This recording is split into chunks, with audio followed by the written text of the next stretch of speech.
আপনি কি জানেন লিওনেল মেসি ফুটবল ইতিহাসের প্রথম অধিনায়ক যে কিনা ইসরায়েলের বিপক্ষে ম্যাচ বাতিল করে জরিমানা গুনছেন?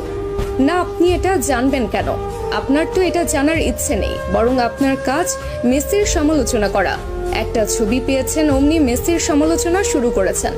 কারণে অকারণে মেসির পেছনে আপনি অকারণে পুরো ক্যারিয়ার জুড়ে লেগেছিলেন। তাহলে শুনুন, মেসি ফিলিস্তিনের মানুষের প্রতি কতটা মানবিকতা দেখিয়েছিলেন। সাল 2018 রাশিয়া বিশ্বকাপের আগে আর্জেন্টিনা মাঠে নামবে ইসরায়েলের বিপক্ষে। সবকিছু ঠিকঠাক। ঠিক সেই মুহূর্তে ফিলিস্তিনের তরফ থেকে জানানো হলো এই ম্যাচটা যেন আর্জেন্টিনা বাতিল করে। কিন্তু আর্জেন্টিনা ফুটবল অ্যাসোসিয়েশনের তরফ থেকে সেটা সম্ভব ছিল না, কেননা এই ম্যাচটা বাতিল করলে মোটা অঙ্কের জরিমানা গুনতে হতো এএফএ কে।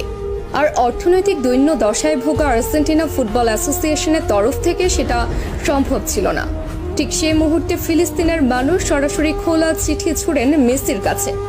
আর্জেন্টাইন অধিনায়ককে অনুরোধ জানানো হয় ম্যাচটা যেন বাতিল করে, এবং মেসি তাদের অনুরোধে সাড়া দিয়ে ম্যাচ বাতিল করেন এবং নিজ পকেট থেকে জরিমানা পরিশোধ করেন আর্জেন্টাইন ক্যাপ্টেন। সঙ্গে সঙ্গে ইতিহাসের প্রথম ক্যাপ্টেন হিসেবে ম্যাচ বাতিল করে জরিমানার টাকা পরিশোধ করে অনন্য দৃষ্টান্ত রাখেন লিও। এবার বলুন, কোন মেসিকে নিয়ে সমালোচনা করেছেন? কতজন মানুষ এইভাবে নিজ পকেট থেকে জরিমানা গুনেছেন ফিলিস্তিনের জন্য, বলুন তো? এরপর যদি মেসির সমালোচনা করেন, দয়া করে আয়নায় মুখখানা দেখবেন।